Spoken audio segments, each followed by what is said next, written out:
آپ دیکھ رہے ہیں سیرت النبی انٹرنیشنل فورم، قسط نمبر 105۔ بعثت نبوی صلی اللہ علیہ وآلہ وسلم سے قبل ترقی یافتہ ممالک کی گمراہیوں کا لرزہ خیز تذکرہ۔ مزید آگے بڑھنے سے قبل ہمارے چینل کو سبسکرائب کر لیجئے اور بیل کے بٹن کو دبا دیجئے تاکہ آپ کو آنے والی ہر نئی ویڈیو کی بر وقت اطلاع مل سکے۔ بتوں کے بارے میں کفار کا عقیدہ۔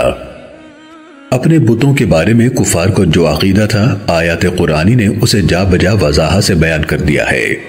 پہلی بات تو یہ ہے کہ وہ اپنے بتوں کو الہ مانتے تھے۔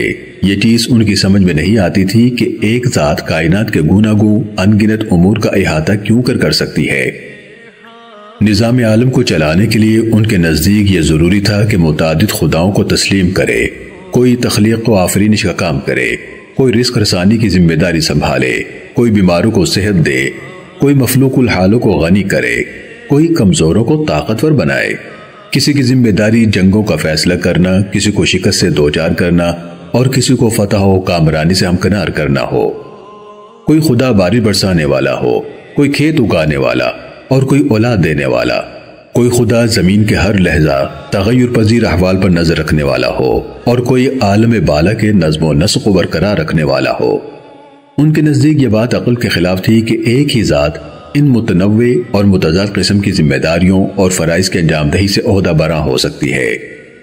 چنانچہ سورہ صاد میں وضاحت سے بیان کیا گیا ہے کہ ہادی برحق صلی اللہ علیہ وسلم نے جب کفار عرب کو دعوت توحید دی تو انہوں نے اپنی حیرت و استعجاب کا اظہار کرتے ہوئے کہا: اجعل الآلہۃ الہا واحدا ان ھذا لشیء عجاب۔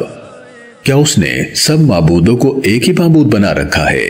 بے شک یہ تو بڑی ہی عجیب بات ہے۔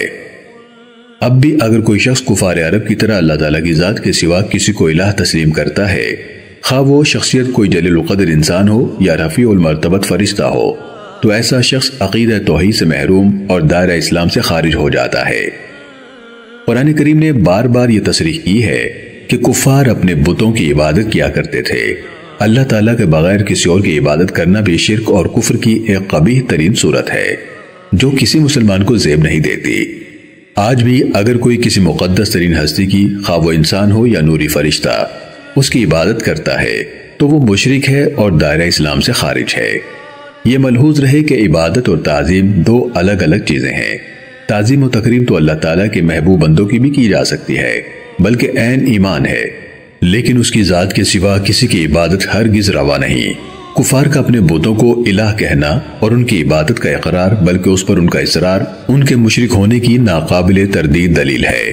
اگر مزید دقت نظر سے کام لیا جائے تو معلوم ہوتا ہے کہ کفار کے یہ جوابات ان کے قلبی عقائد کی صحیح عکاسی نہیں کرتے، بلکہ لاجواب ہونے کی صورت میں اپنی گلو خلاصی کے لیے وہ ان جوابات کی آڑ لیتے تھے، ورنہ در حقیقت وہ ان بتوں کو ہی اپنا رازق اور اپنا مالک تصور کرتے تھے۔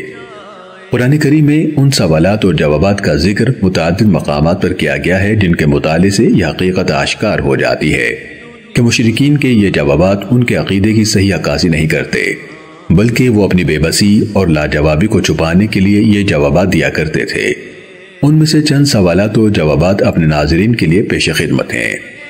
فرمایا: وَلَئِن سَأَلْتَهُم مَّنْ خَلَقَ السَّمَاوَاتِ وَالْأَرْضَ وَسَخَّرَ الشَّمْسَ وَالْقَمَرَ لَيَقُولُنَّ اللَّهُ فَأَنَّىٰ يُؤْفَكُونَ۔ اور اگر آپ ان کفار سے پوچھیں کہ آسمانوں اور زمین کو کس نے پیدا کیا اور سورج اور چاند کو کس نے تابع فرمان بنا دیا، تو وہ ضرور کہہ دیں گے اللہ نے، پھر وہ کدھر الٹے جا رہے ہیں۔ اسی سورت کی آیت نمبر 63 کا مطالعہ فرمائیے۔ فرمایا: وَلَئِن سَأَلْتَهُم مَّن نَّزَّلَ مِنَ السَّمَاءِ مَاءً فَأَحْيَا بِهِ الْأَرْضَ مِن بَعْدِ مَوْتِهَا لَيَقُولُنَّ اللَّهُ قُلِ الْحَمْدُ لِلَّهِ بَلْ أَكْثَرُهُمْ لَا يَعْقِلُونَ۔ اور اگر آپ ان سے پوچھیں کہ آسمان سے پانی کس نے اتارا، پھر اس سے زمین کو اس کی مردنی کے بعد حیات اور تازگی بخشی، تو وہ ضرور کہہ دیں گے اللہ نے۔ آپ فرما دیں ساری تعریفیں اللہ ہی کے لیے ہیں، بلکہ ان میں سے اکثر لوگ عقل نہیں رکھتے۔ عقیدہ توحید کے انکار کے علاوہ وہ دیگر عقائد اسلام کا بھی انکار کرتے تھے جو ضروریات دین میں سے ہیں اور جن پر ایمان لائے بغیر کوئی انسان دائرہ اسلام میں داخل نہیں ہو سکتا۔